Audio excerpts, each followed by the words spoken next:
No matter what happens, never, ever hate your own kind. Now, I don't care what type of education you have, and I don't care where you come from, and I don't care what you've been told growing up. Never, ever hate your own kind. Now, imagine that. Couple of decades ago, everybody around you, aka your own kind, did everything to help you, to accommodate you, to give you access to certain things that would save you so that you can prolong your fight against an existential crisis that was happening in your own country. And then fast forward, decades after, you start just terrorizing and vandalizing your own kind. The same people who opened their arms to you, the same people who stood by you, the same people who sent you money when you were fighting your own existential threat at home.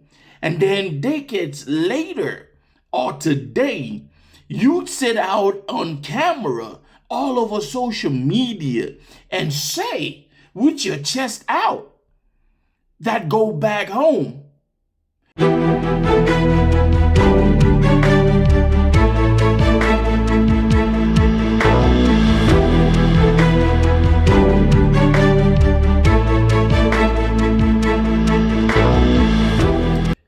Ladies and gentlemen, thank you for tuning in and welcome back once again to This World, My Take. Yeah, they call me John. I know I've been gone for a long while. I was studying this niche. I was trying to put everything in perspective, and then I had a whole lot of health issues which I just had to take care of. But now I'm back. I hope you're doing good. Please do me a favor, hit that subscribe button, smash that like if you're not done it yet, and turn on your notification, because we are going to be going back to back because there's a whole lot of things happening around the world. So for this vlog, I want us to there's a video that I want us to take a look at.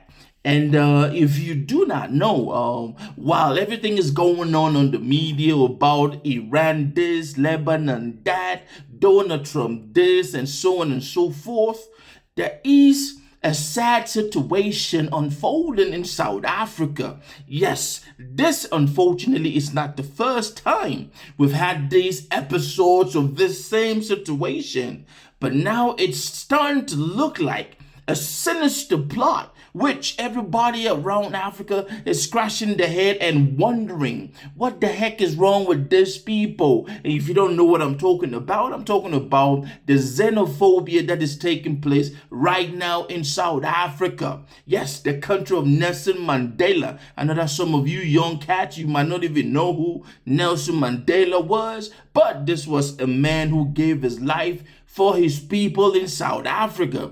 And to turn around and see that everything Nelson Mandela fought for, these young black South Africans are just sitting on it. I'm going to talk about this video, but first of all, I want to play this video for you.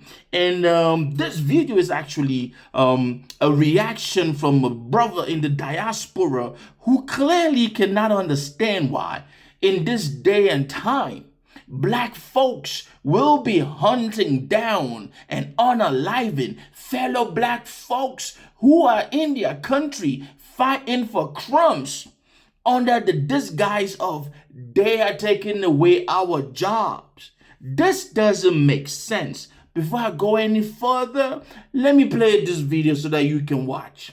If your country, South Africa, which is one of the wealthiest sub-Saharan African countries, you guys should have great compulsory public education. If they did a good job for you Black Africans, you guys would be higher skilled than the people coming from Congo, the people coming from Zimbabwe, the people coming from Mozambique. So when they come in, they would occupy your low-level jobs, and you would not be competing with them economically. That's number one. So The fact that you think you're competing with these economic migrants only reveals flaws in your existing system, which lets you know that the fat cats at the top, i.e. the white people and the Asians, little buddy, they're the ones that are milking your country and the resources. And some of them go by names like the Oppenheimers. Yes, some of them own entire mines. And it's so funny that the richest people from South Africa are the Elon Musk or the Oppenheimers, the whites. And you guys are so brain dead that you would like to attack your black brothers who are in the exact same situation that you guys are in.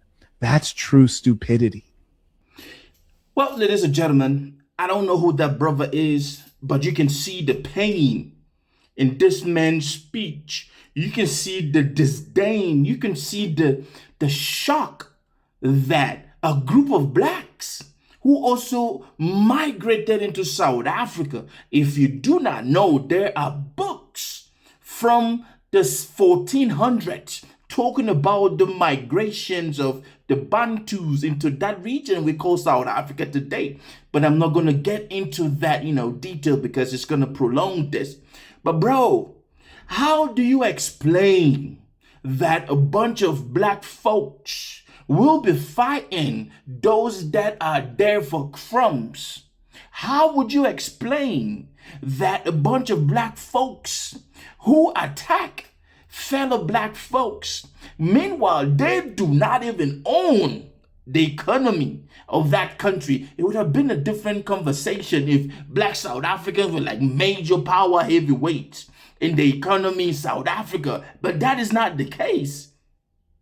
And just like that brother rightly said, black South Africans would not attack the whites because they know that if they do, a repeat of what happened in Soweto will happen to them. Yes, they cannot do that. So they turn around and blame those that are trying to do the best of the little that the crumbs that they have. And truthfully speaking, the only thing that black South Africans champion in South Africa is the HIV virus. Yes, this might sound a little bit out of line, but that is the only thing these folks champion in South Africa. Because when we talk about South Africans like we know it, there are pictures of great famous South Africans and we do not see these blacks in them. Now, as a son of the soil, as a son of Africa, I will say this for all of these black South Africans who think that those black Africans in their country are there to steal their jobs. Newsflash, you ain't got the intelligence enough to even do some of these jobs because all you know is just make babies, spread the HIV virus, and then do not go to school, and then stealing. Yes, we see videos of criminals all over South Africa, and they are all majority blacks. Now, you might say, Jay, you went out of line. We need to tell these folks in South Africa the gospel truth. You guys ain't shit in that country, because if the whites in that country decide to take away their businesses out of that country, you guys will go back to the early pre-apartheid era. You feel me? Now, that's my take on this. I want you to leave a comment and let me know exactly what you think about the video and what this brother said. Are you in touch? Are you okay? Are you aligned with this whole nonsense happening in South Africa? Or do you think that this brother needs to constantly be telling these folks exactly the gospel truth? That's my time, ladies and gentlemen. And this was this take, this world, my take. Hit that subscribe button and turn on your notification because we will be dropping back to back now. Stay blessed.